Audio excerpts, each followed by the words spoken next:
আসসালামু আলাইকুম। কেমন আছো তোমরা সবাই? আশা করছি আল্লাহর রহমতে ভালো আছো। আসলে আমাদের যে বিপর্যয়ের মধ্যে দিয়ে আমরা যাচ্ছি, আমরা সবাই আল্লাহ তাআলা মহান আল্লাহর কাছে প্রার্থনা করি যেন আল্লাহ আমাদের এই বিপদ থেকে রক্ষা করেন এবং আমাদেরকে নিরাপদে রাখেন। আসলে গত ক্লাসে আমরা শুরু করেছিলাম কন্ট্রাসেপটিভ, এবং কন্ট্রাসেপটিভের যে সোশ্যাল একটা ইফেক্ট সেটা তো আমরা বলেছি, কিন্তু তার চেয়ে গুরুত্বপূর্ণভাবে বলেছি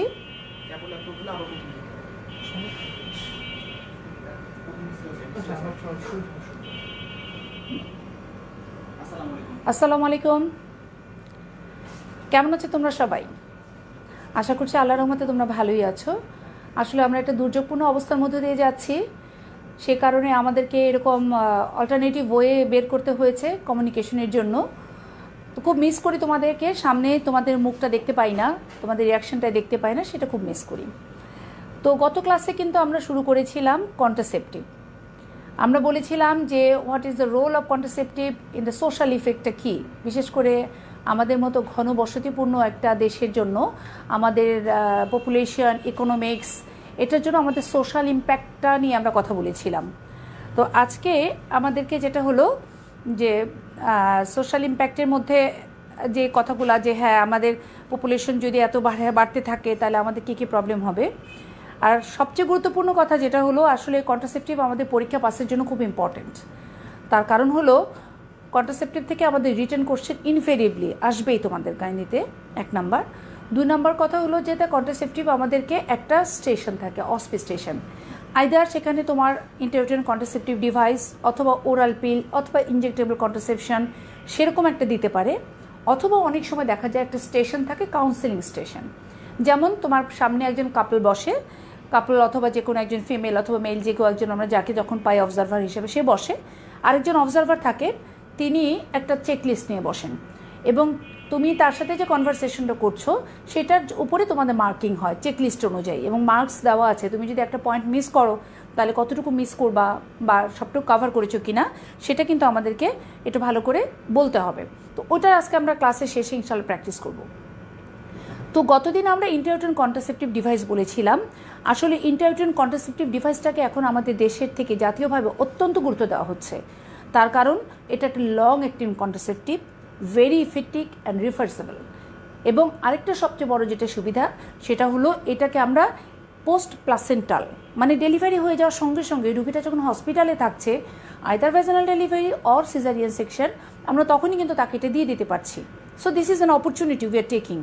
তো সেই জন্য আসলে আমাদের ন্যাশনালি, বিশেষ করে আমরা গাইনি অফিসের সোসাইটি থেকে, ওজিএসবি থেকে বিভিন্ন রকম প্রজেক্ট আমাদের আছে যে আমরা কাজ করছি, যে হ্যাঁ এই কাজগুলো আমাদেরকে এনকারেজ করতে হবে। তো আজকে আমরা শুরু করব স্টেরয়েডাল কন্ট্রাসেপশন। তো স্টেরয়েডাল কন্ট্রাসেপশন নাম শুনে বুঝতে পেরেছো এর মধ্যে স্টেরয়েড আছে। তো ফিমেল হরমোনের মধ্যে দুইটা স্টেরয়েড আমাদের, ইস্ট্রোজেন অ্যান্ড প্রোজেস্টেরন। কাজেই আমরা যখন এই স্টেরয়েডাল কন্ট্রাসেপশনটা পড়বো তখন ইস্ট্রোজেন এবং প্রোজেস্টেরনের কাজটা যদি একটু আলাদা করে বুঝি, মাথায় রাখি, তাহলে কিন্তু কোনো কন্ট্রাসেপশন মানে মেকানিজম অফ অ্যাকশন বা সাইড ইফেক্ট বা কন্ট্রাইন্ডিকেশন বলতে আমাদের কিন্তু অসুবিধা হবে না।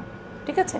তাহলে আমাদের what are the types of steroidal contraception, এক নম্বরে যেটা আসে সেটা হলো কম্বাইন্ড ওরাল পিল বা ওসিপি। আমরা বলছি this is the combined oral পিল। তাহলে বিভিন্ন রকমের ওরাল পিল আছে, যখন আমরা সেটা বলবো সেটা হতে পারে। আরেক কম্বাইন্ড মানে কি, এর মধ্যে ইস্ট্রোজেনও আছে, প্রোজেস্টেরনও আছে। তারপর যেটা আছে সেটা হলো আমাদের প্রোজেস্টেরন অনলি পিল। প্রোজেস্টেরন অনলি পিল মানে নাম বলেই বোঝা যাচ্ছে যেটার মধ্যে ইস্ট্রোজেন নেই। এটার কি সুবিধা আছে সেটা আমাদেরকে জানতে হবে। এরপর যেটা আছে সেটা হলো ইনজেকশন। ইনজেকশনের মধ্যে আমরা আছে ডিপোট মেড্রক্সি প্রোজেস্টেরন অ্যাসিটেট, ডিএমপিএ, এটা আছে। আরও ইনজেকশন আছে। আর যেটা আছে সেটা হলো আমাদের ইমপ্ল্যান্ট, মানে যেটা হলো সাবকিউটিনিয়াসলি ইমপ্ল্যান্ট করা হয়। আমরা যদি খেয়াল করি দুইটা কাঠি আছে, স্টিক আছে, যেটা আমাদের সাবকিউটিনিয়াসে ফিমেলদের আর্মের মধ্যে দেওয়া হচ্ছে। তাহলে এই কয়টা আমাদের খুব কমনলি আমরা যেটা ইউজ করি। আর কি আছে স্টেরয়েডাল কন্ট্রাসেপশনের মধ্যে, আমরা যখন ইন্টারইউটেরাইন কন্ট্রাসেপটিভ ডিভাইস পড়েছিলাম তখন আমরা বলেছিলাম থার্ড জেনারেশনের মধ্যে আমরা কিন্তু প্রোজেস্টেরন ইমপ্রেগনেটেড করে দিতে পারি, থাকতে পারে, আছে, এবং সেটার কিন্তু এক্সট্রা অ্যাডভান্টেজ আছে। তাহলে আজকে আমরা এই জিনিসগুলো পড়বো, কিন্তু আমরা ভাগ করে পড়বো ইস্ট্রোজেন কী করছে, প্রোজেস্টেরন কী করছে।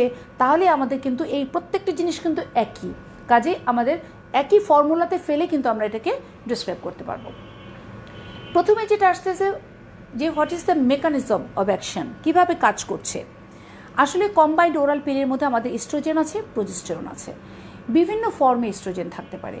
তবে আমরা ইস্ট্রোজেনটা মেইনলি ইথানাইল এস্ট্রাডিওল এই নামে আমরা আছে, এবং এটার পরিমাণ কতটুকু সেটা ইম্পর্টেন্ট। যেমন 30 মাইক্রোগ্রাম অথবা অ্যাভাভ যদি থাকে সেটাকে বলা হয় high dose pill, 30 and above. আর আমরা যদি 30 এর বিলো যদি থাকি তখন আমরা তাকে বলতেছি লো ডোজ পিল। এখন কিন্তু 30 সবই কিন্তু আমাদের 30, আমাদের এই যে ইথানাইল এস্ট্রাডিওল আমরা কম্বাইন্ড পিল যেটা ইউজ করছি সবগুলোর মধ্যে কিন্তু 30 মাইক্রোগ্রাম আছে। এছাড়া কিছু কিছু পিল আছে যে পিলের মধ্যে 25 ইভেন 20 মাইক্রোগ্রাম পর্যন্ত আছে, এবং এই জিনিসটা থাকলে পরে মানে 50 নিচে যারা থাকবে তাদেরকে আমরা লো ডোজ পিল বলি, আর যারা 50 অথবা অ্যাবাভ 50 থাকছে তাদেরকে আমরা বলছি হাই ডোজ পিল। আসলে 30 আর 50 মধ্যে মাঝামাঝি আমাদের আর কোনো পিল নাই, যে কারণে ওটা আমাদের আসলে অনেক সময় খেয়ালও থাকে না। তাহলে 30 ম্যাক্সিমাম পিল আমাদের 30 আছে, তাছাড়া আছে 25, 20 পর্যন্ত, আর 50ও আছে যেটাকে আমরা বলি হাই ডোজ পিল। তাহলে এটার কিন্তু আলাদা আলাদা ইন্ডিকেশন আছে, কার জন্য আমরা হাই ডোজ পিল ইউজ করবো, কার জন্য আমরা লো ডোজ পিল ইউজ করবো, এটার আবার আলাদা ইন্ডিকেশন আছে। তাহলে এটা হলো ইস্ট্রোজেন। আর প্রোজেস্টেরন ফর্মে কী ফর্মে আছে, অনেক ফর্মে আছে। প্রোজেস্টেরন অনেকগুলো ফর্মে আছে বিভিন্ন রকমের, এবং দিনে দিনে প্রোজেস্টেরনগুলো ডেভেলপড হচ্ছে একটা পর একটা। First generation, second generation, third generation, এখন 4th জেনারেশন পর্যন্ত প্রোজেস্টেরন আছে, এবং এই প্রোজেস্টেরনগুলো বিভিন্ন নামে আমাদের আছে, যেটার উপরে পিলের সাইড ইফেক্টগুলো কিন্তু অনেকটাই কমে আসছে, সেটা আমরা আস্তে আস্তে তোমাদেরকে বলবো। এখন কিভাবে কাজ করে আমরা যদি বলি what is the mechanism of action, এটা খুব ইম্পর্টেন্ট।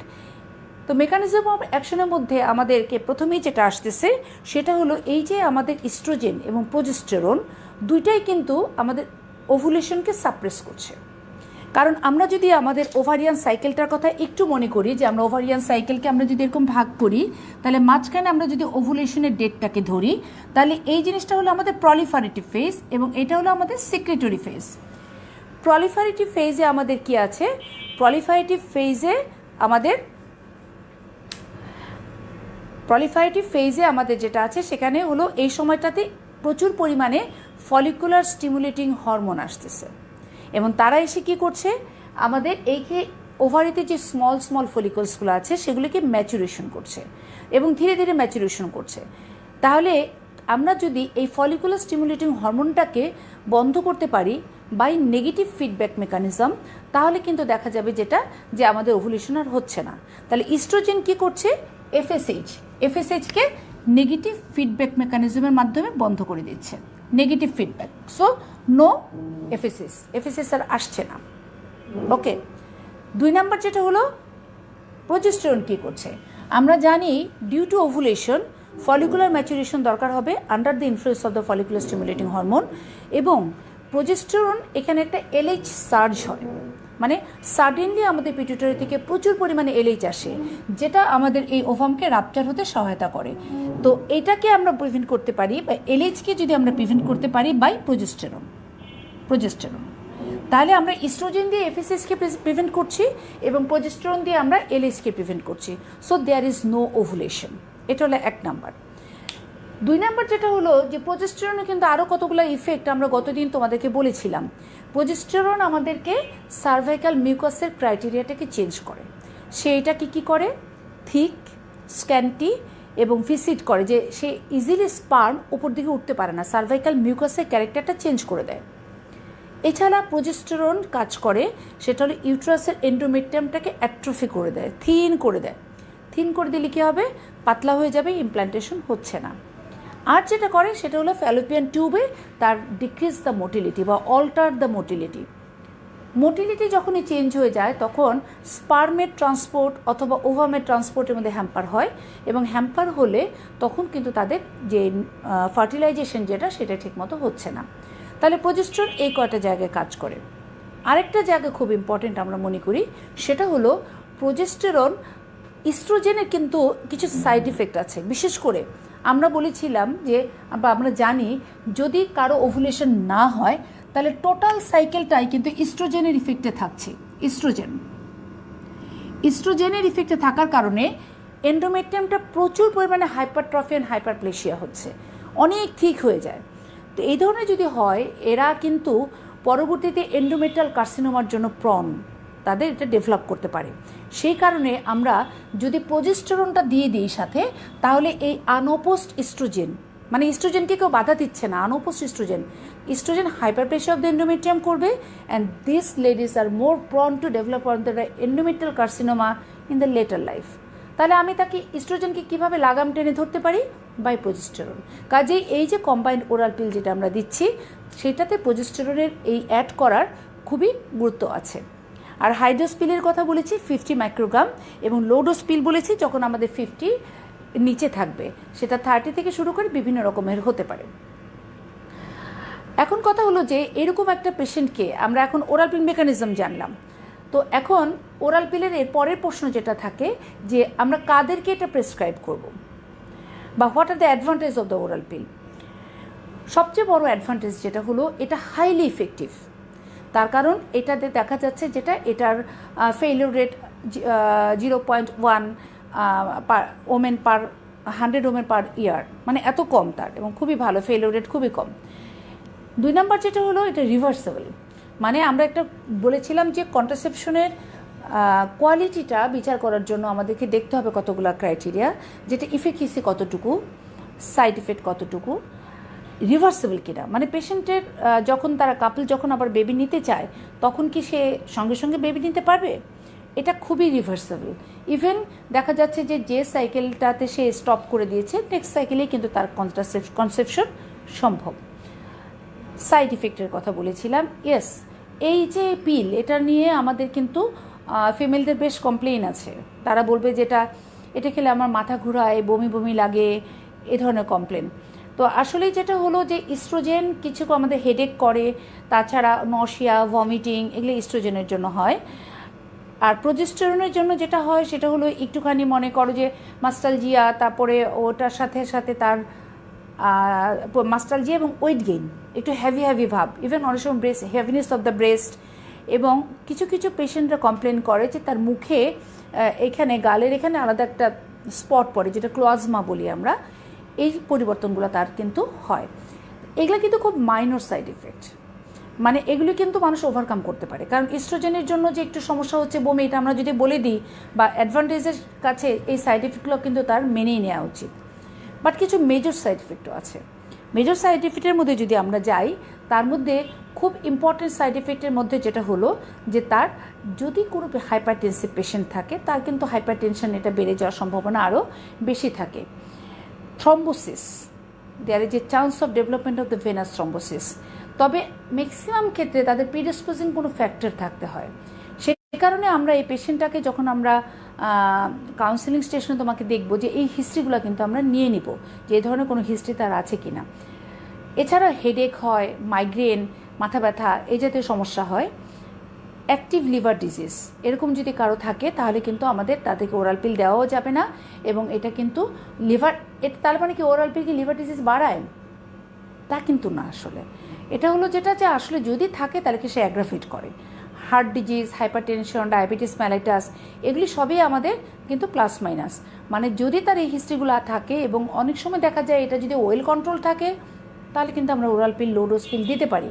দিয়ে যদি আমরা তাকে মনিটর করি যে হ্যাঁ কোনো সাইড এফেক্ট হচ্ছে কি না, যদি না হয় সে কিন্তু কন্টিনিউ করতে পারে। কাজে তাদেরকে মনিটরিংয়ে রাখা যেতে পারে। কিন্তু যদি এমন হয় পেশেন্টের এই জাতীয় সমস্যাগুলো অ্যাগ্রাভেট করে, তাহলে তুমি এটাকে কিন্তু কন্টিনিউ করতে পারা যাবে না।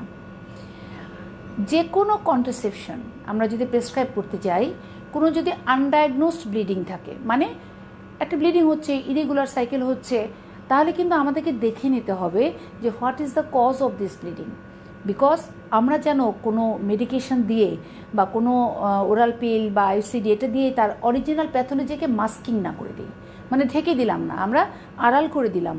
যে কারণে কী হলো, সে একটা মনে করো তার এন্ডোমেট্রিয়াল হাইপারপ্লেশিয়া আছে, সেখান থেকে অথবা এই যে হাইপারপ্লেশিয়াটা, এটা প্রি ক্যান্সারাস কোনো লেশন আছে, তারপর সার্ভিক্সে কোনো প্রি ক্যান্সারাস লেশন আছে, যেগুলির জন্য আমরা সেই পিলটা খাওয়ার পরে এটা আরও অ্যাগ্রাভেট করলো, কিংবা আমরা সময় মতো তাকে ধরতে পারলাম না।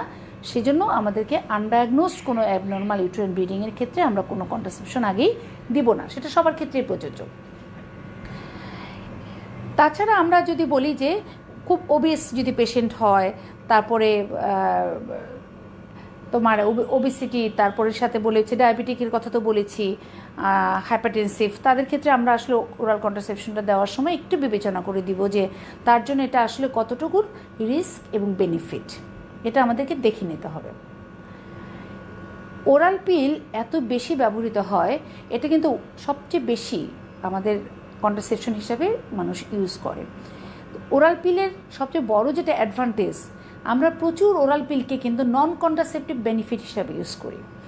তার মানে হলো যে প্রথম কন্ট্রাসেপটিভ বেনিফিটের মধ্যে যদি বলি তাহলে এটা হলো হাইলি ইফেক্টিভ, রিভার্সেবল, এবং যেটা হলো যে তোমার সাইড ইফেক্ট যেটা আছে সেটা minimal and you can minimise it, এটা হলো সবচেয়ে বড় বেনিফিট তার। কিন্তু নন কন্ট্রাসেপটিভ বেনিফিট মানে হলো এছাড়াও আমরা প্রেসক্রিপশন করি অনেক ওরাল পিল। যেমন ধরো গিয়ে ওরাল পিল যখন সে খাচ্ছে তখন তার ওভুলেশন হচ্ছে না এবং সাইকেলটা কিন্তু রেগুলার হচ্ছে। কাজে অনেক মেয়ে যাদের ইরেগুলার সাইকেল এবং তারা বাচ্চা নিতে এখন চাচ্ছে না, তাদেরকে আমরা সরাসরি বলি যে you should take the oral pill, তোমার সাইকেলটাও নিয়মিত হবে এবং তোমার কন্ট্রাসেপশনেরও কাজ করবে। তারপরে মনে করো কিছু পেশেন্ট আছে যাদের মেনোরেজিয়া হয়, ডিউরিং মেনস্ট্রুয়েশন তার ব্লিডিংয়ের পরিমাণটা বেশি হচ্ছে, তাদেরকে যদি আমরা ওরাল পিল দিই এই মেনোরেজিয়াটাকে কিন্তু প্রায় 40% সে কমিয়ে দিতে পারে। খুব কমনলি ইউজ করি আমরা ইরেগুলার ব্লিডিং। মনে করো কী ধরনের ইরেগুলার, এই মেয়েটা বলছে, যেটা আগে তো বললাম যে সাইকেল 2 মাস পরপর হচ্ছে, 3 মাস পরপর হচ্ছে, সেরকম তাদের জন্য ওরাল পিল ভালো। আবার হচ্ছে কি কোনো মেয়ে আছে যার মাসের মধ্যে একবার হচ্ছে, 2বার হচ্ছে, তাদের জন্য ফার্স্ট লাইন ট্রিটমেন্ট হিসাবে কিন্তু আমরা ওরাল পিল ইউজ করি।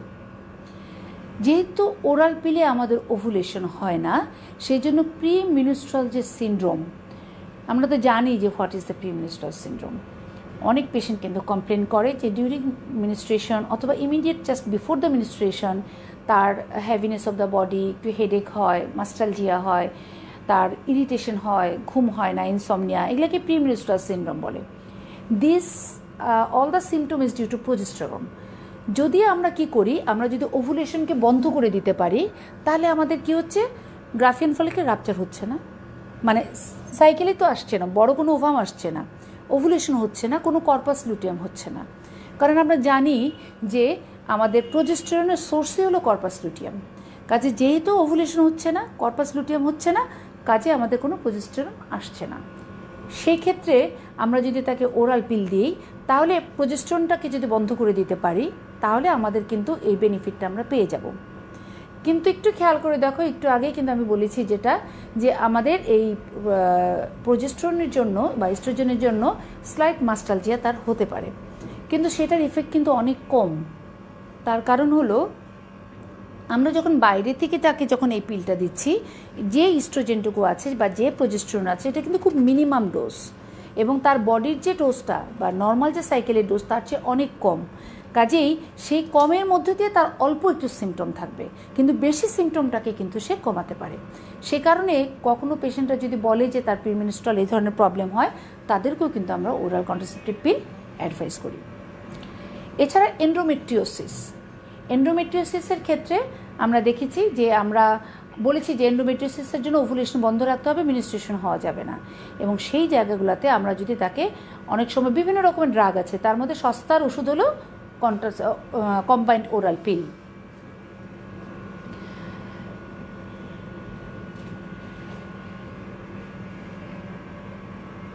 এছাড়া পলিসিস্টিক ওভারিয়ান ডিজিজের আমরা প্রায়ই শুনে থাকি ইদানিং মেয়েদের যেটা থাকতেছে পলিসিস্টিক ওভারিয়ান ডিজিজ, এবং তাদের ক্ষেত্রে হার্সুটিজম, তারপর একনি যে জিনিসগুলো হয় সেটা কিন্তু থাকে, এবং কিছু কিছু ওরাল কন্ট্রাসেপটিভ পিল আছে, এবং তার মধ্যে কিছু কম্বিনেশন আমাদের আছে, প্রোজেস্টেরন আছে, যেটা কিন্তু আমাদের তোমার অ্যাড্রিনার্জিক হরমোনের কাজ করে, অ্যানালগ টু দ্য মানে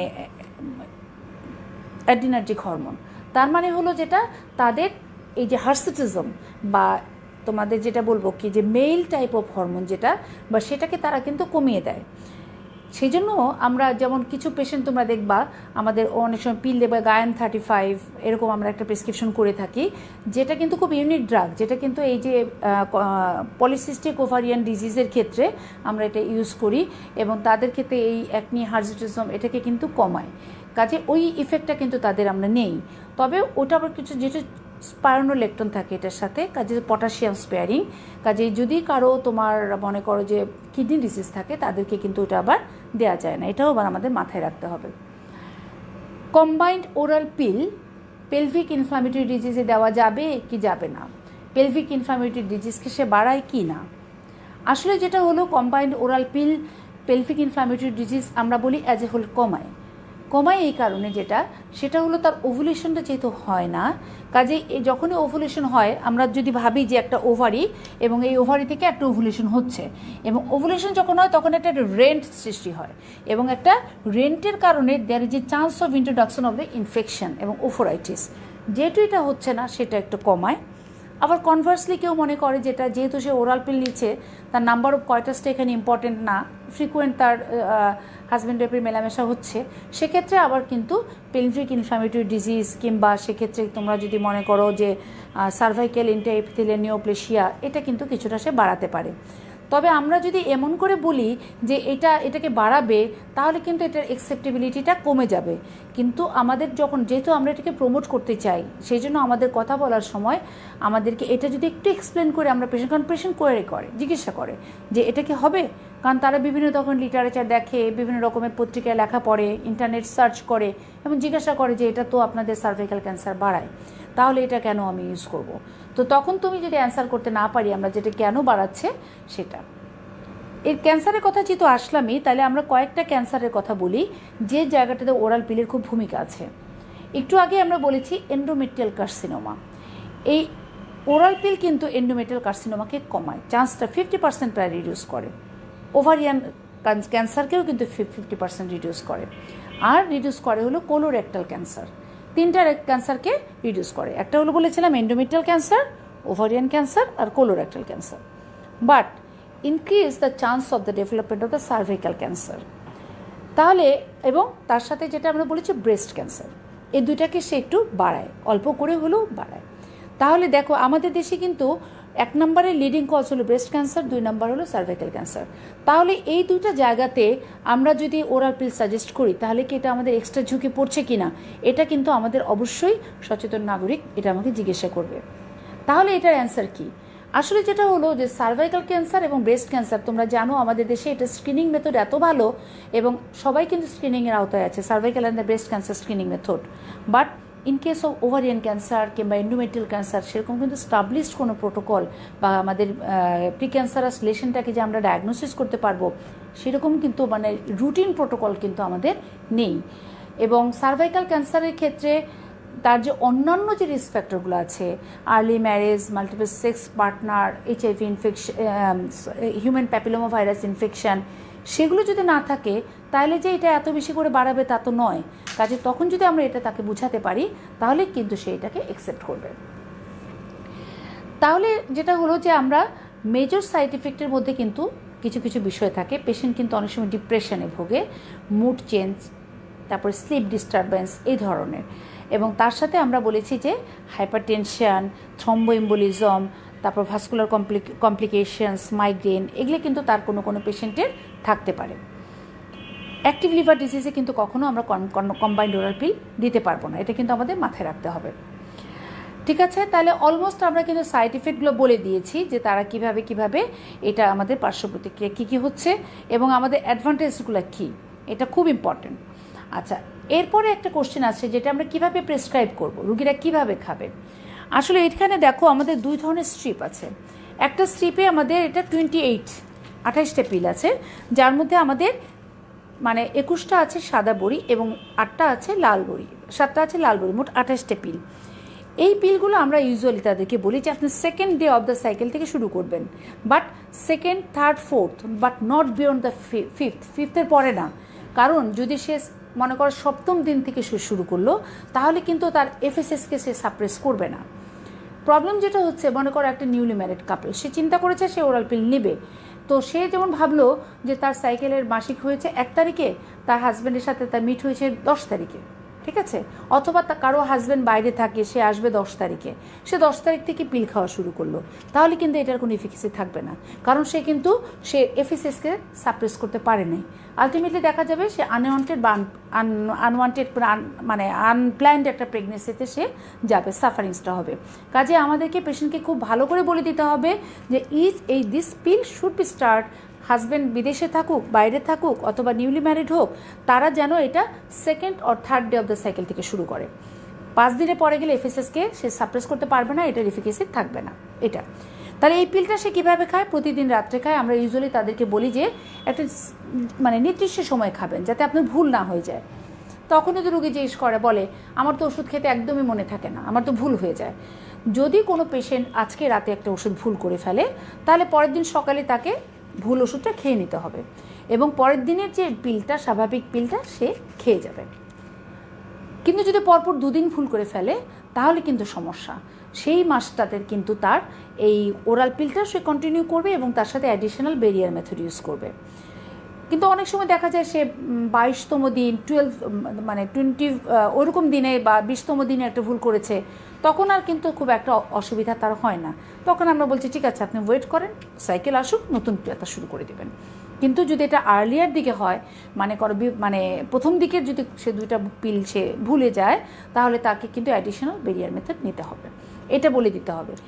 এই যে কম্বাইন্ড ওরাল পিল এটা আমাদের মেয়েদেরকে, আমরা মহিলাদেরকে যখন দিচ্ছি, এই বলাটা কম হওয়ার জন্য এত প্রবলেম তারা নিয়ে আসে যে তারা মনে করে, যেমন হাজব্যান্ড হয়তো দূরে থাকে বা কাছে থাকে, তারা মনে করে যেদিন তাদের সেক্সুয়াল কন্ট্যাক্ট হবে শুধু সেদিন পিল খেলেই হবে।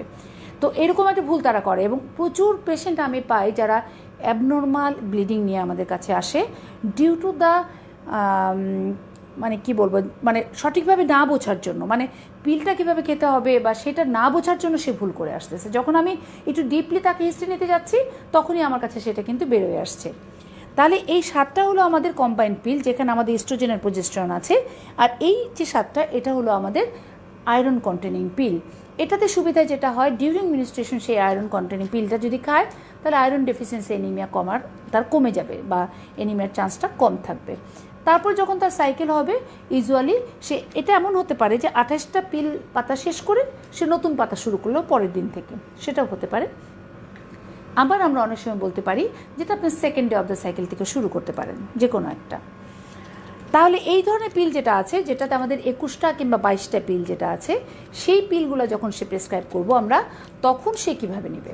সে ইউজুয়ালি 21টা বা 22টা পিল নেবে, 7 দিন গ্যাপ পিরিয়ড, তারপরে সে নতুন পাতা শুরু করবে, সেভাবে আমরা তখন বলি।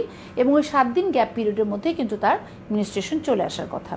কাজে এভাবে সে এটাকে কন্টিনিউ করতে হবে। কাজে পেশেন্টদেরকে কিন্তু একটু ভালো করে বুঝিয়ে দিতে হবে। তোমরা তো জানো যে আমাদের ফ্যামিলি প্ল্যানিংয়ে আমাদের বিশাল একটা কর্মী বাহিনী আছে যারা কাজ করছে, কিন্তু ওই কাজের মধ্যেখানে যদি তাদেরকে এই কথাগুলো বুঝিয়ে না বলা হয়, তারা খুব ভুল করে ফেলে। একটা কথা প্রায়ই আমাদের রুগীরা কমপ্লেন করে, বলে কি যে আমি পিল খাচ্ছি, কিন্তু তার মাঝখানেও তো আমার ব্লিডিং হচ্ছে, হঠাৎ হঠাৎ করে ব্লিডিং হচ্ছে। আমি যদি খুব ভালো করে হিস্ট্রি নেই, তাহলে আমি যেটা দেখি যে তারা প্রায়ই পিল স্কিপ করে। ওই যে হাজব্যান্ড আজকে আসেনি, বা তার হাজব্যান্ড এই সপ্তাহ থাকবে না, সে পিলটা ছেড়ে দিয়েছে। আবার মনে করেছে থাকবে না, অযথা পিল খাবো, তার চেয়ে বরং এটা একটু বেশি দিন খেতে পারবো, এই পাতাটা থাকবে, তো মায়া করেও খাইলো না, যে আচ্ছা ঠিক আছে। তো ওরকম এটা খুব ভালো করে দেখতে হবে যে সে কোনো পিল স্কিপ করেছে কিনা, 1 নাম্বার। 2 নাম্বার কথা হলো, যেটা আমরা বলেছি 2 ধরনের পিল আছে, লো ডোজ পিল, হাই ডোজ পিল। অনেক সময় দেখা যায় পেশেন্টরা লো ডোজ পিল খাচ্ছে, যেমন এখানে আমাদের ইথানল ইস্টাডিওল যেটা আছে, সেটা আমাদের আছে হলো তোমার 30 মাইক্রোগ্রাম, এই পিলটাতে আছে। তো এখন এই ধরনের একটা পিল খাওয়ার পরে তার যদি ব্রেক থ্রু ব্লিডিং হয়, না নিয়মিত খাচ্ছে তারপরও, তখন আমি কি করি, তাকে একটু হাই ডোজ পিলে চলে যাচ্ছি। এই পিলটাতে যদি আমরা দেখি, তাহলে এখানে আছে 50 মাইক্রোগ্রাম। তখন আমরা 2টো কাজ করতে পারি, একটা হলো এই পিলটারই ডাবল করে ওষুধ দিতে পারি, অথবা এইরকম একটা পিল তাকে চেঞ্জ করে দিতে পারি। এটাকে আমরা বলি ব্রেক থ্রু ব্লিডিং, যে যতটুকু তার আসলে এই ব্লিডিংটাকে মেনটেন করার কথা ছিল, সেটুকু তার হচ্ছে না বলেই তার এই অ্যাবনর্মাল ব্লিডিংটা হচ্ছে। তাহলে almost these are about the complain যেটা পেশেন্টদের হয়। আরেকটা জিনিস আমরা আউটডোরে খুব ফেস করি, সেটা হলো এক্সেসিভ হোয়াইট ডিসচার্জ বা লিকুরিয়া যেটা বলি, সেটা। মনে করো একটা পেশেন্ট আমাদের কাছে হোয়াইট ডিসচার্জ নিয়ে আউটডোর এসছে, তো আমি তার যে কারণগুলো এক্সক্লুড করার জন্য চেষ্টা করছি, অনেক কারণ করার পরেও আমি তার সাথে এমন কোনো কজ পাচ্ছি না, তখন দেখা যাচ্ছে সে কম্বাইন্ড ওরাল পিল নিচ্ছে। আসলে এই যে কম্বাইন্ড ওরাল পিল, তোমরা জানো প্রেগনেন্সিতেও কিন্তু এক্সেস ডিসচার্জ বা ইচিং হচ্ছে, এবং এখানে যদি ইস্ট্রোজেন প্রজেস্টেরন ওইভাবে একটু বাড়ছে, সেজন্য ফাঙ্গাল ইনফেকশন বা ক্যান্ডিডিয়াসিসটা কিন্তু তার হতে পারে। তো ওই সময়টাতে আমরা পেশেন্টদেরকে ক্যান্ডিডিয়াসিসের ট্রিটমেন্ট দেই এবং তার সাথে কিছুদিন হয়তো বা তাকে পিলটা অফ করতে বলি, যে ঠিক আছে আপনি 6 মাস পিল খেলেন না, তারপরে আপনি আবার নিলেন। বাট রিমেম্বার, যখন সে পিলটা খাচ্ছে না তখন সে অল্টারনেটিভ কী পদ্ধতি নিবে সেটা কিন্তু তাকে বলে দিতে হবে। তাহলে আমার মনে হয় কম্বাইন্ড পিল সম্বন্ধে আমরা এটুকুই বলি। পরে আমরা আসি সেটা হলো প্রজেস্টেরন অনলি পিল। এখানে আমরা একটা পাতা দেখতে পাচ্ছি যেখানে আমাদের প্রজেস্টেরন অনলি পিল আছে, মিনি পিল, মিনিকর্ন বা বিভিন্ন নামে আমরা দেখি। এবং এই প্রজেস্টেরন অনলি পিলের মধ্যে আছে লিভোনর্জেস্ট্রিল 75 মাইক্রোগ্রাম। লিভোনর্জেস্ট্রিল 75 মাইক্রোগ্রাম, এটা খুবই অল্প ধরনের, মানে হালকা পিল। এই this pill is unique because যেহেতু এখানে কোনো ইস্ট্রোজেন নাই। আগের একটা কথা বলতে চাচ্ছিলাম, যেটা যে আমরা কোনো ল্যাকটেটিং মাদারদেরকে প্রথম 6 মাস কিন্তু তাকে কম্বাইন্ড ওরাল পিল দিব না। তোমাদের ইনভেরিয়েবলি প্রত্যেকটা পোস্টপার্টাম পিউপিরিয়ামের যে কেস থাকবে তখন তোমাদেরকে জিজ্ঞাসা করা হয় যে ওনার জন্য কন্ট্রাসেপটিভ কোনটা সুইটেবল। তো তোমরা মনে করে এটা অনেক কিছু নাম বলতে থাকো, বাট রিমেম্বার, আমি কম্বাইন্ড ওরাল পিল ছাড়া তুমি যত পিলেন যা কিছু দাম জানো সব দিতে পারবা। কারণ বলা হয়েছে oestrogen may have some effect on the breast milk secretion. Patient বলে যেটা এটা খেলে কি বুকের দুধ কমে যাবে, শুকিয়ে যাবে, তা নয়। বলা হয়েছে যেটা it is secreted through the breast milk এবং it may have some hamper or may it influence the development of the brain development of the baby. যেহেতু বাচ্চার প্রথম 6 মাস তার ম্যাক্সিমাম ব্রেন ডেভেলপমেন্ট হয় এবং ম্যাক্সিমাম কাজটা এরপর শুধু আকারে বাড়ে, তো এই জন্য ওই সময়টাতে তাকে কিন্তু আমরা ইস্ট্রোজেন ইনফ্লুয়েন্স দিতে চাই না।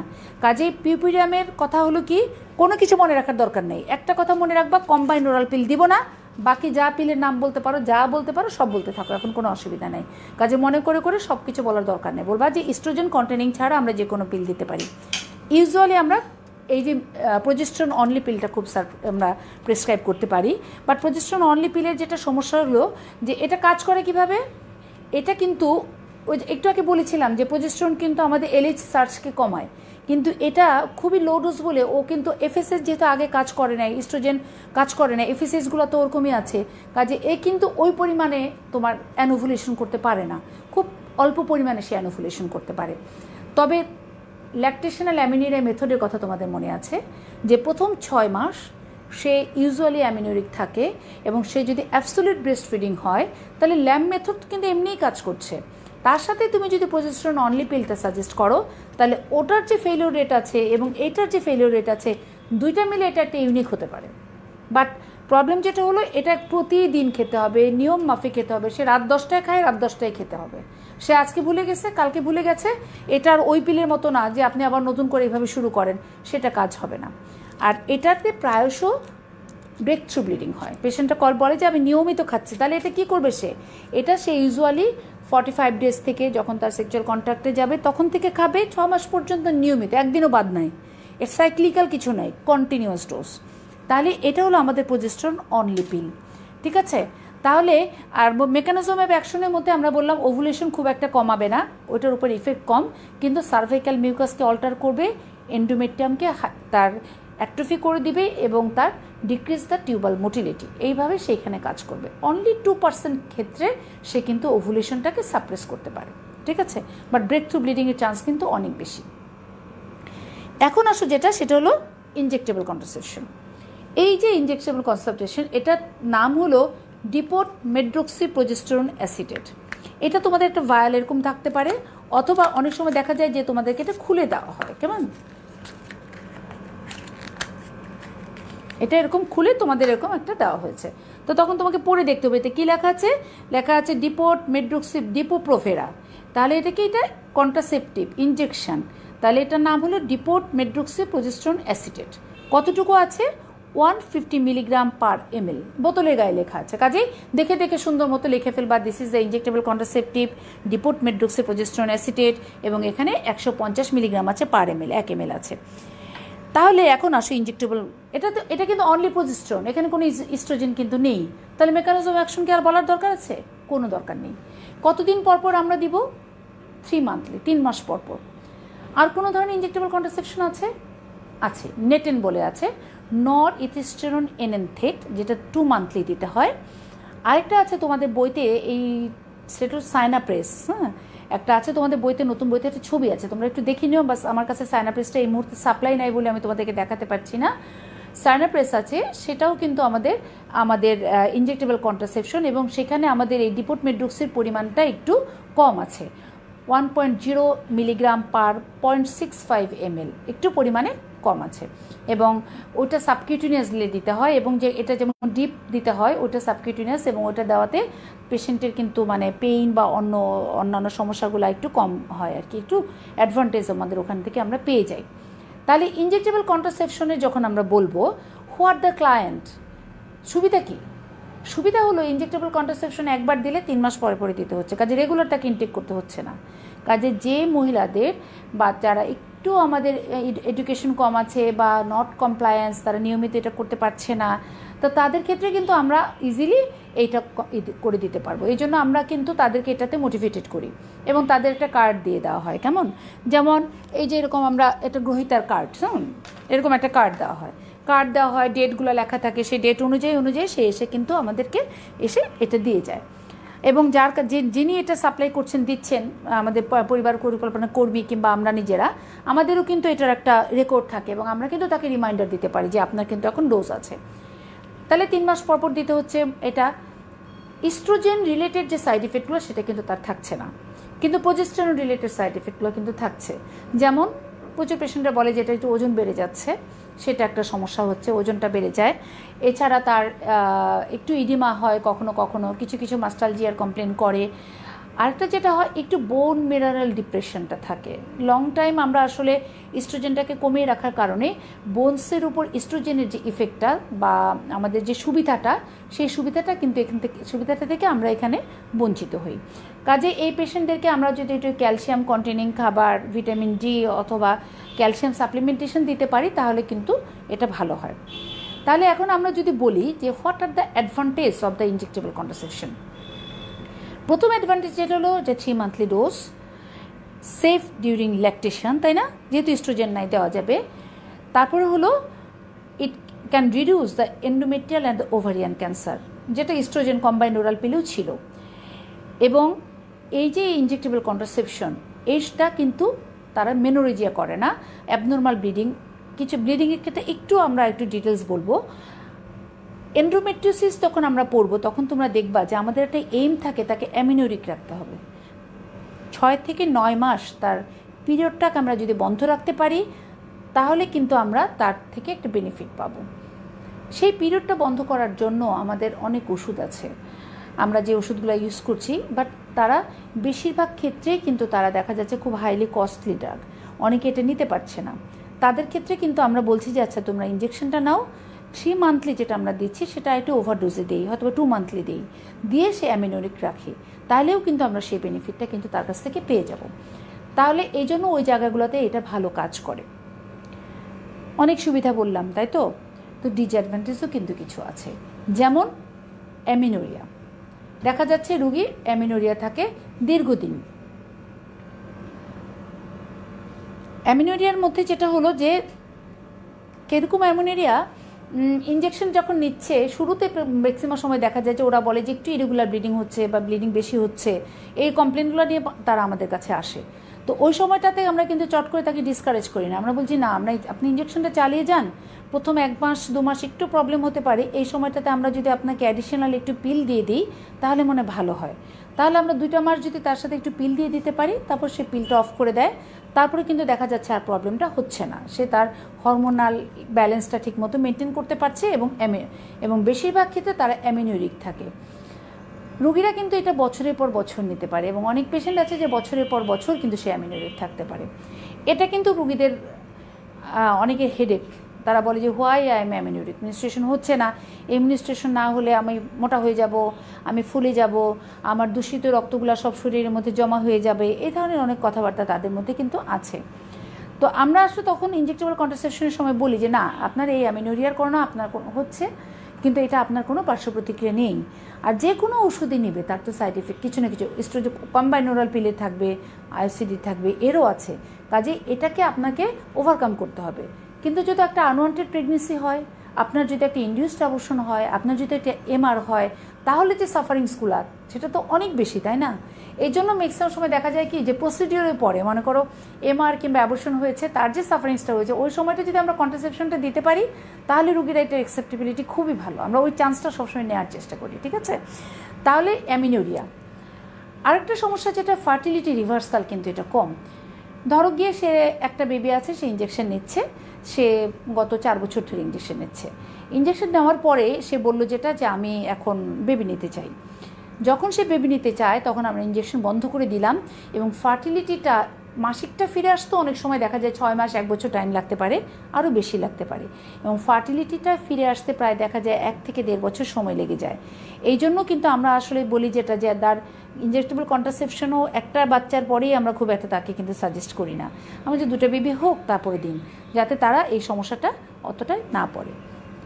আর ইনজেক্টেবল কন্ট্রাসেপশনে ফেলিওর রেটও কিন্তু খুব কম, অনলি 0.3% ওমেন পার ইয়ার, কাজে এটা খুব কম।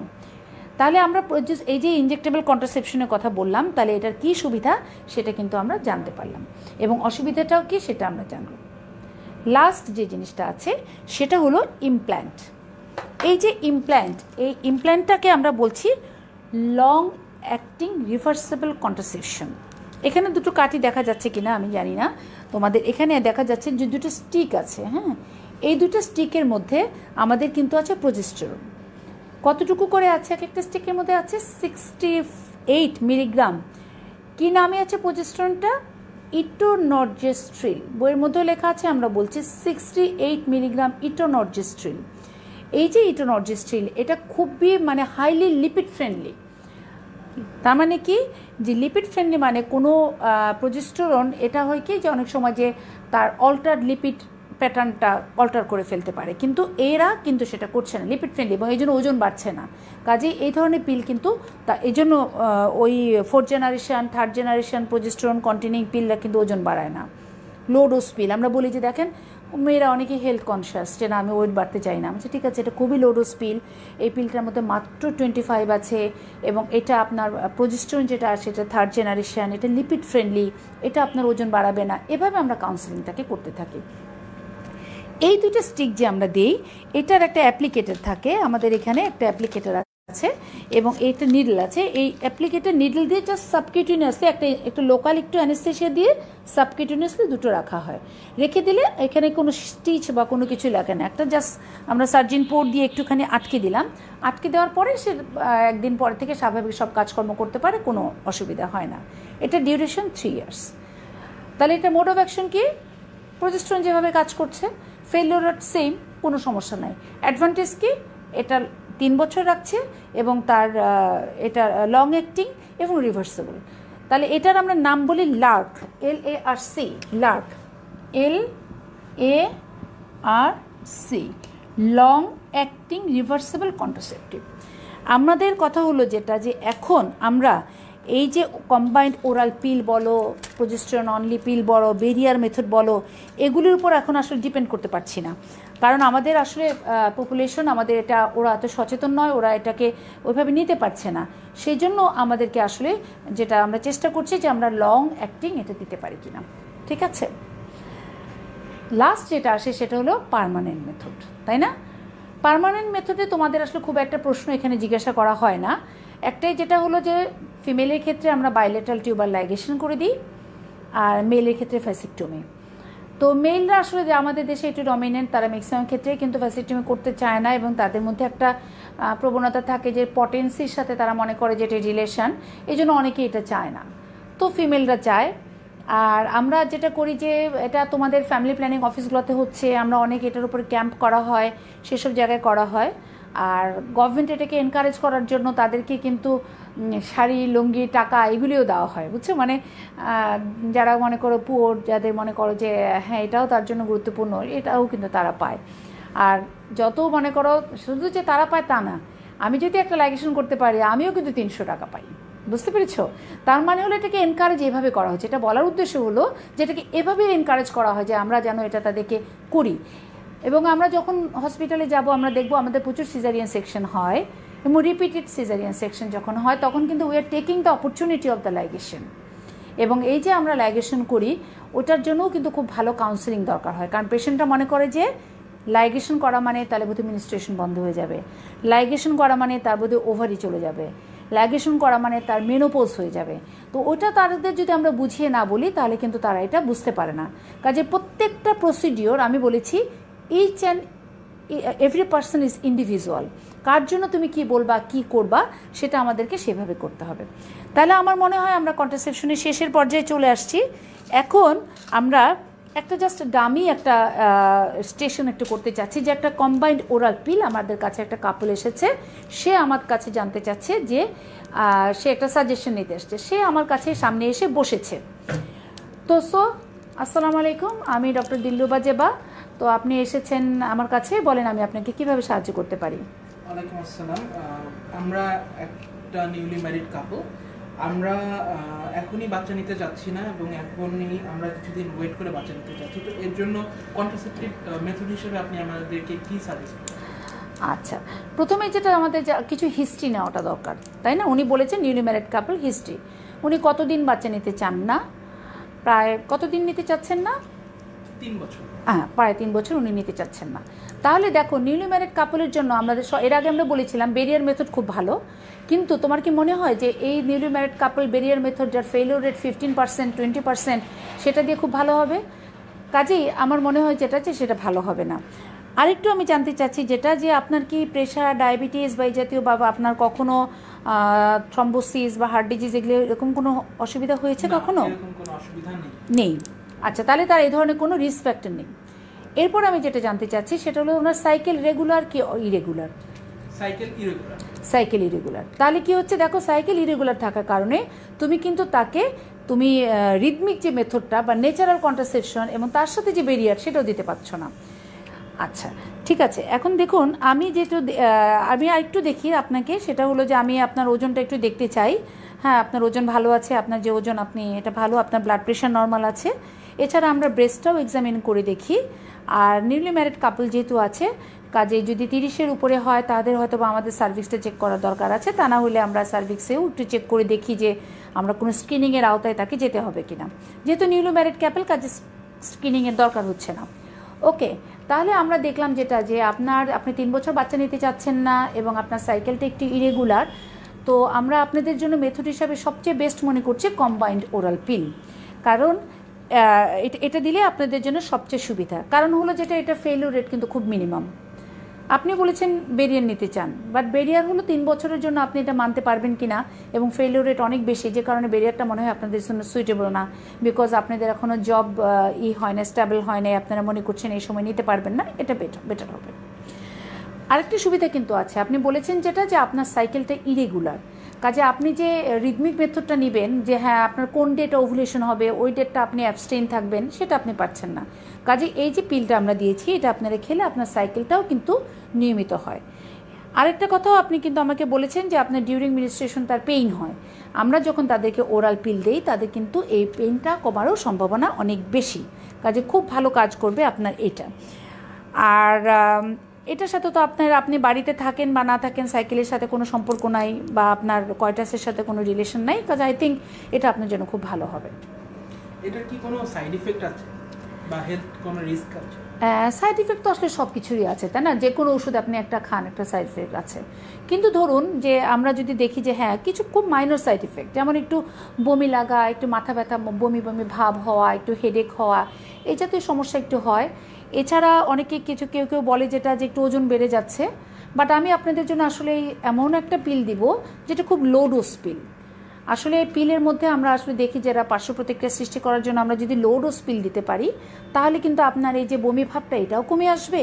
এছাড়া আপনি যে ভাবছেন যে ওজন বেড়ে যাবে, আপনি একটু নিজেও এক্সারসাইজ করবেন, কন্ট্রোল করবেন, এবং তার সাথে আমাদের যে পিলটা আমরা যে প্রজেস্টেরনটা দিয়েছি এটা হলো আমাদের 3rd জেনারেশন পিল। কাজে এই পিলগুলোতে খুব সাইড ইফেক্ট খুব কম, এটা নিতে পারেন আপনি। আর আপনার তো ইয়াং মেয়ে, আপনি কাজে কাজে সমস্যার কিছু নাই। আর যেটা হয়েছে আরও কিছু কিছু মেজর সমস্যা আছে, তো আপনি তো ফলো আপে থাকবেন, কোনো রকম প্রবলেম হলে তো সেটা আমরা সলভ করতে পারবো। মেজরের মধ্যে মনে করেন অনেক সময় প্রেশার, আপনি তো আমরা দেখলাম আপনি হাইপার টেনশন নাই, ডায়াবেটিস নাই, কাজে আমাদের তো মনে হয় না যেটা আপনার জন্য খুব একটা অসুবিধা হবে। যদি ডোজ কোনো মিস হয়ে যায়, হ্যাঁ, এটা আমরা আপনাকে বলে দিব। আচ্ছা শুনেন, যদি ডোজ একটা মনে করেন রাতে মিস হয়ে গেল, আপনি এই রাতেরটা আজকে মিস হয়ে গেছে, পরের দিন সকালেরটা খেয়ে নেবেন, রাতেরটা নিয়মিত খাবেন। আর 2 নম্বর কথা হলো, যদি 2টা পিল মিস হয়ে যায় তাহলে এটার সাথে কিন্তু আপনাকে অ্যাডিশনাল মেথড নিতে হবে। বাট মনে রাখবেন, ডোজ কেন ভুল করবেন, তার কারণ এটা আপনার জন্য প্রয়োজন। কাজে এটা ভুল করলে আপনার যদি আনওয়ান্টেড প্রেগনেন্সি হয়ে যায় তখন আপনি কি করবেন? কাজে এটাকে গুরুত্ব সহকারে দেখতে হবে, এটার কমপ্লায়েন্স থাকতে হবে। আপনি এটাকে গুরুত্ব না দিলে তো আপনি এটার জন্য সাফার করবেন। ঠিক আছে? আর যেটা হলো যে আর কিছু কিছু পার্শ্ব প্রতিক্রিয়ার কথা হয়তো বা অনেকে বলে, যেটা যে এটা কি ইনফেকশনের রেটকে বাড়ায় কিনা বা কোনো ক্যান্সারের সম্ভাবনা বাড়ায় কিনা। আসলে ক্যান্সারের মধ্যে হলো যেটা, যে এটা সার্ভাইকাল, আপনারা হয়তো বা দেখেছেন বা বিভিন্ন আপনারা ইউটিউব বা সার্চ করেন, দেখেন যে কি পার্শ্ব প্রতিক্রিয়া আছে। এটা আমাদের ovarian cancer, endometrial cancer, colorectal ক্যান্সারকে কমায়, বরং হেল্প করে, পেলভিক ইনফ্লামেশনকে কমায়, এটা অনেক দিক থেকে আমাদেরকে সহায়তা করে। আর একটু হয়তো আপনারা পড়ে থাকবেন, দেখে থাকবেন যেটা, যে এটা সার্ভাইকাল ক্যান্সার বা ব্রেস্ট ক্যান্সারের চান্সটা একটু বাড়ায়। তবে আমাদের দেশে তো আপনারা নিশ্চয়ই জানেন যে সার্ভাইকাল এবং ব্রেস্ট ক্যান্সারের খুব ভালো স্ক্রিনিং মেথড থাকে। তো এই জন্য আমাদের অন্যান্য রিস্ক ফ্যাক্টরগুলো যদি আপনারা অ্যাভয়েড করতে পারেন তাহলে তো এটা অতটা রিস্ক বেয়ার করবে না। তাহলে এটা আপনাদের জন্য আমার মনে হয় খুব সুইটেবল। এখন কি আপনি এটা এখন নিতে রাজি আছেন? জি, ধন্যবাদ। আচ্ছা, আপনি কি আর কোনো প্রশ্ন আছে এটা সম্বন্ধে? না। তাহলে উনি আমার ক্লায়েন্ট স্যাটিসফাইড। তাহলে আমরা কি করেছি, আমরা এই পিলটা যাতে উনি নেন, এবং এটার জন্য কিন্তু আমরা এটার ফেভারে অনেক পয়েন্ট বলেছি, এবং ডিসফেভারে যে পয়েন্টগুলো ছিল সেগুলোকে কিন্তু আমরা একটু মিনিমাইজ করে দিয়েছি, যে হ্যাঁ এভাবে কিন্তু আমরা কমাতে পারি। তাহলে এটা গেলো একটা। আচ্ছা, আরেকটা কি আমরা বলতে পারি যেটা, সেটা হলো আমরা খুবই কমনলি একই রকম কোশ্চেন আমাদের ইন্টারউটেরাইন কন্ট্রাসেপটিভ ডিভাইস নিয়ে আসতে পারে, যে এরকম একটা ডিভাইস আসলো, তার কাউন্সেলিংটা আমাদের কেমন হবে। প্রথমে গ্রিটিংস অ্যান্ড সেলফ ইন্ট্রোডাকশন আমি করলাম, তো উনি ওনার হিস্ট্রি দিচ্ছেন। হ্যাঁ, আমরা ম্যারিড কাপল, আমাদের 1 বছরের একটা বাচ্চা আছে, এবং আমরা এখন আর বাচ্চা নেওয়া থেকে বিরত থাকতে চাচ্ছি। আচ্ছা, তাহলে খুব সুন্দর একটা কাপল এসছে, তার 1 বছর একটা বাচ্চা আছে, এবং আগামী 5 বছর 7 বছরের মধ্যে সে বেবি নিতে চায় না। তাহলে এখন তার জন্য কোন সুইটেবল? আবারও একই কথা, আমার কাছে কিন্তু মনে হচ্ছে তার জন্য ওরাল পিলের চেয়েও, ওরাল পিলের ওই যে বললাম মাঝে মাঝে সে ভুলে যায়, সে বলে যেটা, তো আমার কাছে দেখে মনে হয়েছে এই কাপল হয়তো বা কমপ্লায়েন্ট, কিন্তু সব কাপল কিন্তু কমপ্লায়েন্স হবে না, ভালো থাকবে না। সে ভুলে যায়, সে আজকে বাবার বাড়ি গিয়েছে, পিল না নিয়ে চলে গেছে, আবার শ্বশুরবাড়িতে যেদিন এসেছে তখন তার এটা কাজ করে না, এরকম হয়ে যায়। তো সে যেহেতু লম্বা সময় বাচ্চা নিতে চাচ্ছেন না, সেজন্য আমি মনে করছি আপনার জন্য এই যে এই কপারটিটা, এটা সুইটেবল আছে। তবে এটা দেওয়ার আগে আমি আপনার সম্বন্ধে আরও কিছু জিনিস জানতে চাই। প্রথম কথা হলো যে আপনার কি কখনো তলপেটে ব্যথা, পেলভিক ইনফেকশান এগুলি আছে কিনা, কিংবা অনিয়মিত মাসিক হয় কিনা। আর আমি জানতে চাই যেটা, সেটা হলো মাসিকের সময় তীব্র পেটে ব্যথা হয় কিনা, এক্সেসিভ হোয়াইট ডিসচার্জ হয় কিনা। এগুলো যদি না হয় তাহলে এটা আপনার জন্য খুবই ভালো। তাহলে এগুলি ওনার নেই, এবং এই সময় আমি অবশ্যই পেশেন্টকে এক্সামিন করব এবং তার সার্ভিক্স দেখে নিব, তার কোনো ফাইব্রয়েড আছে কিনা অথবা তার কোনো প্রোলাপস আছে কিনা সেটা আমরা দেখে নেব। দেখে নেওয়ার পরে আমি তাকে বলবো যে হ্যাঁ এটা আপনি নিতে পারেন, এটা খুব ভালো। এটার সুবিধা যদি আমরা বলতে চাই আপনাকে যে কী কী অ্যাডভান্টেজ। প্রথম কথা হলো এটা লং এফেক্ট। কীরকম? এটা আপনার 10 বছরের মেয়াদি। 10 বছর চাচ্ছেন না? আচ্ছা ঠিক আছে, আপনি 10 বছর চাচ্ছেন না, কোনো অসুবিধা নেই। আপনি যদি 5 বছর চান তখন আমরা প্রয়োজন হলে আপনাকে খুলে দিতে পারবো। আচ্ছা, উনি 10 বছর চাচ্ছেন না, উনি বলছে যদি লাগে, তাহলে এটা বলতে হবে যে হ্যাঁ উনি যদি কখনো বেবি নিতে চায়, এটা বেবি নিতে অসুবিধা হবে না, এটা যখন আপনি ছেড়ে দিবেন এটার ফার্টিলিটি রিভার্সাল খুবই ভালো। এবং এটা এমন হয় যে আপনি যে মাসে যেদিন খুলে দিয়েছেন তারপরের দিনে তার কনসেপশন হতে পারে, কারণ এটা কোনো সিস্টেমিক সাইড ইফেক্ট নাই, এটা লোকালি কাজ করছে। এটা এন্ডোমেট্রিয়ামের মধ্যে লোকাল ইনফ্লামেশন করে আমাদের কনসেপশনকে হতে দিচ্ছে না। কাজেই আপনার ওজন বেড়ে যাবে, আপনার অন্যান্য যে সাইড ইফেক্টগুলো অন্যান্য পিলে যেটা হচ্ছে সেটা কিন্তু একদমই নাই। এবং এটার ইফিকেসি এত ভালো, যেটাকে বলা হয় যে পার্মানেন্ট স্টেরিলাইজেশনের কাছাকাছি, এটা এত ভালো 0.1। কাজেই এটা খুব ভালো, কাজে আপনি এটা অবশ্যই নিতে পারবেন। এটাতে কোনো কমপ্লিকেশনের ভয় আছে? কমপ্লিকেশন মধ্যে আসলে ঠিক তা না। আমরা যখন আসলে আপনাকে এটা দিব তখন হয়তো একটু পেইন ফিল করতে পারেন, আর বাড়িতে যাওয়ার পরে প্রথম 2-1 মাস দেখা যায় অনেক সময় একটুখানি পেইন হচ্ছে, বা ডিউরিং মিনিস্ট্রেশন একটু পেইন হচ্ছে, কারণ কি একটা ফরেন বডি দিচ্ছি তো, ইউটারাস সবসময় চাই এই ফরেন বডিটাকে বের করে দেওয়ার জন্য, এই সময় এই জন্য ওটা একটু হয়। তো ওটা আসলে আমরা একটু ওষুধ খেলেই কমে যায়। তাছাড়া প্রত্যেকটা জিনিসেরই কিছু পার্শ্ব প্রতিক্রিয়া, একটু ইরেগুলার ব্লিডিং এরকম হতে পারে, ওরকম কোনো প্রবলেম হলে আপনি আমাদের কাছে চলে আসবেন, সেটা আমরা আপনাদের সমাধান করার চেষ্টা করব। তবে অনেকেই বলে থাকে যেটা যে ইন্টারউটেরাইন কন্ট্রাসেপটিভের সাথে কিন্তু তার প্রচুর ইনফেকশন, পেলভিক ইনফ্লামেটরি ডিজিজের সম্ভাবনা আছে। তো এটা আসলেই আছে, থাকে, কারণ এখানে একটা ফরেন বডি থাকে এবং এখানে একটা অ্যাসেন্ডিং ইনফেকশনের চান্স থাকে। ওরকম হলে উই হ্যাভ টু ট্রিট, এবং যদি আমাদের পেশেন্টের কখনো না চায় তাহলে আমরা এটা কিন্তু খুলে দিতে পারি। আর কিছু জানতে চাচ্ছেন? না, এটা সম্পর্কে আর কোনো কিছু জানি না। উনি আর কিছু জানতে চাচ্ছেন না, এবং আমার কথাগুলো উনি বুঝতে পেরেছেন, এবং উনি মনে করছেন যেহেতু ওনাদের একটা বেবি আছে, কাজে ওনারা আগামী 5-7 বছরের মধ্যে চিন্তা করছেন না, ওনাদের বাসায় সেরকম সাপোর্ট নেই, ওনারা লং টার্ম একটা এফেক্ট কন্ট্রাসেপশন নিতে চায়, সেই জন্য আমি ওনাকে আসলে পিলটা না দিয়ে এটা সাজেস্ট করেছি। সো আপনাকে অনেক ধন্যবাদ, আপনি আমাদের কাছে এই কন্ট্রাসেপশন নিতে এসেছেন, আপনি একজন সচেতন নাগরিক, আপনাকে আমাদের পক্ষ থেকে অনেক ধন্যবাদ। আচ্ছা, তাহলে ঠিক আছে, আমাদের কি হলো, আমরা 2জন ক্লায়েন্টের সাথে কিন্তু কথা বললাম যে আমরা কিভাবে কথা বলবো। ঠিক আছে, we are almost at the end of our class. আশা করছি যে তোমাদের এই কন্ট্রাসেপশনগুলো তোমরা একটু ভালো করে বুঝতে পেরেছো। আমি চেষ্টা করেছি তোমাদেরকে এটা সহজ করে বলার জন্য। লাস্ট আমাদের ক্লাসের যে টেক হোম মেসেজটা কি, মেসেজটা যেটা হলো যে আমরা কন্ট্রাসেপশনের ক্ষেত্রে একটা আইডিয়াল কন্ট্রাসেপশন নিতে হবে, এক একজনের জন্য ইন্ডিভিজুয়াল হবে, কার জন্য কিন্তু সুইটেবল সেটা আমাকেই জাজ করতে হবে, আমি তার জন্য যেটা সুইটেবল মনে করব সেটা তাকে আমরা প্রেসক্রাইব করব, এবং প্রেসক্রাইব করার সাথে সাথে তার অ্যাডভান্টেজ, ডিসঅ্যাডভান্টেজ, কিছু সাইড ইফেক্ট, কিছু কমপ্লিকেশনস, তার ডোজ কী হবে, এবং তার যদি কমপ্লিকেশনস হয় তাহলে আমি কীভাবে সেটা ম্যানেজ করতে পারবো, এই সব কয়টা কথা যদি আমি তাকে বলতে পারি তাহলেই সে আমার উপর আস্থা রাখবে, তা না হলে কিন্তু সেটা নেবে না। কেমন, মেয়েরা শাড়ির দোকানে যায়, ড্রেস কিনে, কি বলে শাড়ির দোকানদার, হ্যাঁ আপনার জন্য এটা ওয়ান পিস, এটা আপনার জন্যই তৈরি করা আছে, আপনাকে দারুণ মানিয়ে গেছে। তো আমরাও কিন্তু সেরকম পজিটিভ অ্যাটিটিউডে এটা করতে হবে, because population, excessive population is the most important crisis of our country. So সবাই ভালো থাকবে, নেক্সট ক্লাসে আবার ইনশাল্লাহ দেখা হবে, আল্লাহ হাফেজ।